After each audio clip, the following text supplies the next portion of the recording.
Hi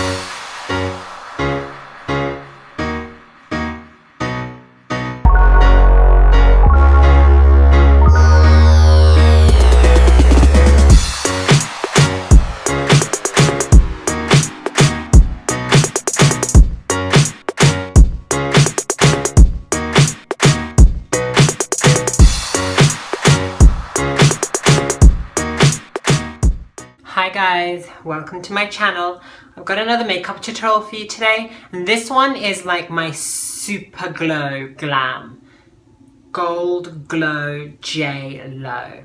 I wanted a really high glow. I wanted the skin to look dewy, I wanted it to look bronzed, I wanted it to look super sun-kissed, and I wanted to look super highlighted. So that's how I kind of came to this look. So if you want to see how I achieved this, then keep on watching. Please like, please subscribe, please comment down below and let me know what you guys want to see, what you like, what you don't like, how you do your makeup. If you have a channel, please link that to me too. I really want to meet more of you guys. So yeah, please enjoy, and if you have any questions, let me know, and everything will be linked in the description box down below. So enjoy.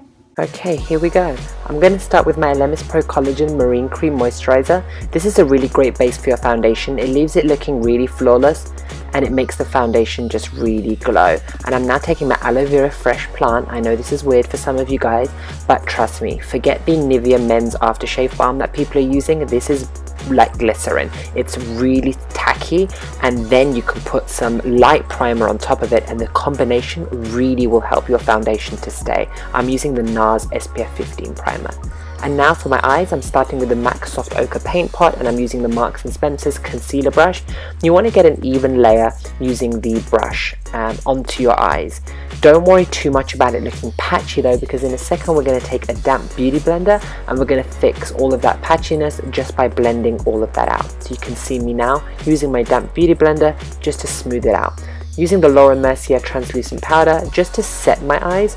You want to set them because when you put the eyeshadow on, firstly you want the eyeshadow to stay, and two, you want to avoid any creasing. And now the Morphe 35O palette. My transition shade is going to be this mustard color, and I'm using a MAC 224 blush to get that transition color on, and make sure it's really well blended. Seamless lines. And now for the MAC coppering, I'm taking the MAC coppering and putting on the outer corner of my eyes, and now I'm taking a flat packing brush and using the gold from that same palette to fill my lids.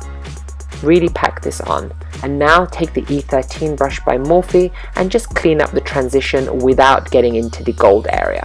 I'm now taking this Melon Pigment from MAC, and I will be using that same flat packing brush, dusting the excess off on the back of my hand and packing it back onto the lid again. Again, you want to build the layers of color. Take the E13 and clean up the transition again. I'm now going to go in with this brown shade and a MAC 224 brush and start with the outer V and start applying that color. You're now going to want to work between the three brushes, but first take the flat packing brush, Fix Plus, and add more gold. This is going to really help to make your eyes pop. And then you can go back to the other two brushes, so that's the E13 by Morphe and the MAC 224 brush, to keep cleaning up the area. So that's the 224 again, and you're going to see I'm now going to go back with the flat packing brush and I'm going to clean up the eye area once again. Get the balance right and keep using the three until you get the exact desired look. I'm done with the eyes, so I'm taking a simple makeup wipe and I'm just cleaning under my eye area. I'm taking the Nars primer and I'm just putting that back under my eyes, and I'm now taking an angle brush and the MAC Soft Ochre Paint Pot to prime under my eyes. And I'm now taking the MAC 239 brush and that brown shade from the Morphe palette and using it on the outer corners. Next with the coppering for the middle part, and then I'm going to take the MAC Melon Pigment and use it on the inner corner. You want an ombre effect on the bottom of the eyes, so use that 239 brush to blend everything together, and you can see the three colors there. I'm now taking my kohl pencil by Bobbi Brown in the color Jet. I'm holding my eye down using a beauty blender and I'm going to get that in my waterline, and it's looking good. Using the 239 brush just to smoke all of that out. You want to smoke it out because you want to keep the look really soft and quite gentle. Looking nice. And I'm now going to take my tattoo liner by Kat Von D. I've put that on my top lashes. And I'm now checking because the kohl pencil on one side is slightly thicker. So I want to go back in and neaten it up on one side in particular. And obviously if we're adding more kohl pencil, we need to smoke it out with our 239 brush once again. I'm taking that light shade in the corner and I'm using my accent brush from Real Techniques to put it on the high parts of my brow bone and also on the inner corners of my eyes. And cleaning that up with my Morphe brushes once again. And now this Inglot Pigment is the shade 18, using my Fix Plus to get it on, and this is going to give you some glitter and some shine. I love this pigment. And just going back in again and neatening it up. Back in with that gold shade and my flat packing brush and just filling in the inner parts of my lids. So just keep working these brushes until you get the look that you guys want. Now for my face, I'm using the Nars Sheer Glow foundation in Barcelona and a damp beauty blender. This foundation is really blendable. It's full coverage though. It's not necessarily just sheer. It's really good. And you can see I just keep building that up and adding more. Don't add too much from the very start. It will look cakey. It's very wearable, very buildable, and I'm using the flat side of my Real Techniques just to blend that in. And now I'm taking my creamy concealer in Custard. I'm putting that under my eye area. Basically, you want to put this in all the parts of the face where the light hits and the most kind of pronounced and protruding parts of the face.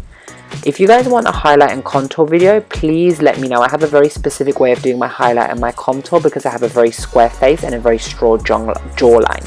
So let me know. I'm also putting it on my nose. You can see the V shape above my nose, down the bridge of my nose. I'm also doing the corners of my nose and the corners of my mouth. And I'm going to be blending all of this in.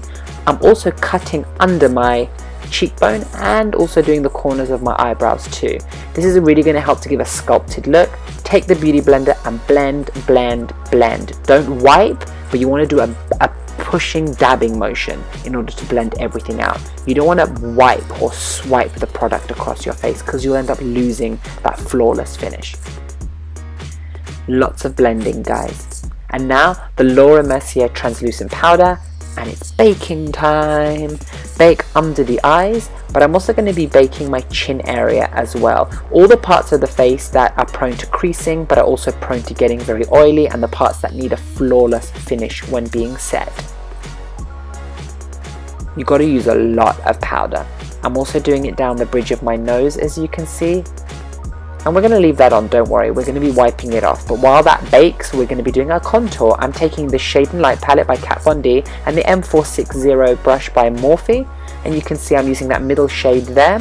And I'm cutting my cheeks with this brush. This is a really good brush for contour. Again, I have a very specific technique I use for a square shaped face. Also doing my temples, my forehead right there, you can see. And I'm minimizing my jaw.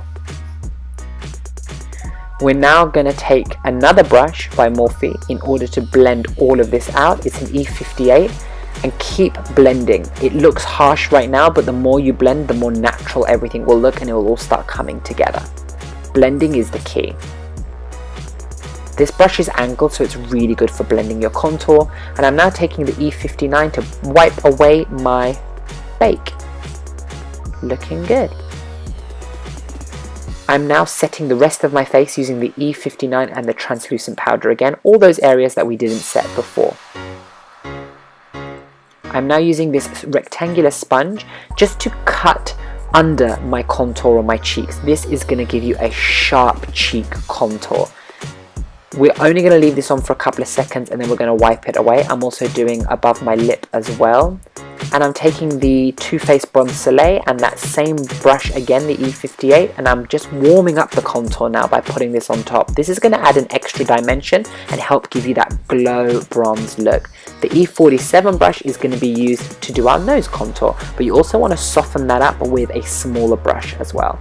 I'm taking that light shade from Kat Von D to set under my eyes some more and to lighten under my eyes, and use the MAC 239 just to clean up. You can see I'm using the Inglot blush and I'm using the Golden Bronze powder by MAC, again to warm up my cheeks. The Golden Bronze is really going to help to give you that shine and I'm using the Christian Dior Show Blackout Mascara. I start by only doing my top lashes first, and while that dries, let's do the eyebrows. And I start by cleaning it with a Q-tip. I wet my Q-tip and clean the eyebrows. You can see the dirt that's coming off, and I do also do my nostrils because they get a lot of dust in them from this process. I take the Anastasia Beverly Hills Brow Wiz. I start by combing through my eyebrows, you can see, brushing them across, and then I'm going to fill it in with the other side of the pencil. I have a scar on one eyebrow, so I want to make sure I get them nicely filled. And once you're happy with your eyebrows, you can do the bottom lashes with your Dior Show Blackout. This is the non-waterproof. For highlight, I start with Albatross and the M509. That's the Albatross from Nars. The M509 is a great brush for getting your highlight on. Down the bridge of the nose as well, and my Cupid's bow too. You guys know me, one highlight is not enough, I need another one, so it's time for Champagne Pop by Becca. And you can see my one is broken, but use that same M509 brush to put that on top of the Albatross. And again, that's going to give you more dimension to your face and really help with that glow. And time for some Fix Plus, I think. We're going to Fix Plus everything down. And now you've got a very dewy kind of obviously wet face, so it's time to add more Champagne Pop on top of that. This is really going to ensure your highlighter stays on and stays glowing all day. More Fix Plus just to settle that down, and this can be worn for night, but it can also be worn for day if you really want. Now time for lips. I take my Burberry lip pencil. This is the color Nude. It's the number 1. I've recently discovered it. If you guys have used it, do let me know. I really like it. I think it's really wearable. I like to slightly overdraw my lips, especially because my bottom lip is quite big, but my top lip is a little small, so I like to overdraw. And I'm using this gold shade by MAC. I don't know what color this is because it's very old, so I've given you an equivalent which I have listed down below for you guys, which is called Meltdown, but it is a frost lipstick from MAC. Meltdown is the closest one I can find. And now I'm using High Strung. You can see I've done an ombre effect, so I've used the gold on the outer edges and the High Strung in the middle part of my lips. This ombre is going to give you a really nice look, and I'm using the Bourjois Paris Effect 3D Color 60 in gold gloss, and that's just to give me a gold glossy lip on top of my lipstick, and we are looking really good. I think that gloss really finishes off the look, and that's it. Guys, I hope you enjoyed my video. Please like and subscribe. Please follow me on Snapchat and Instagram too, zoo_cherry. Thanks.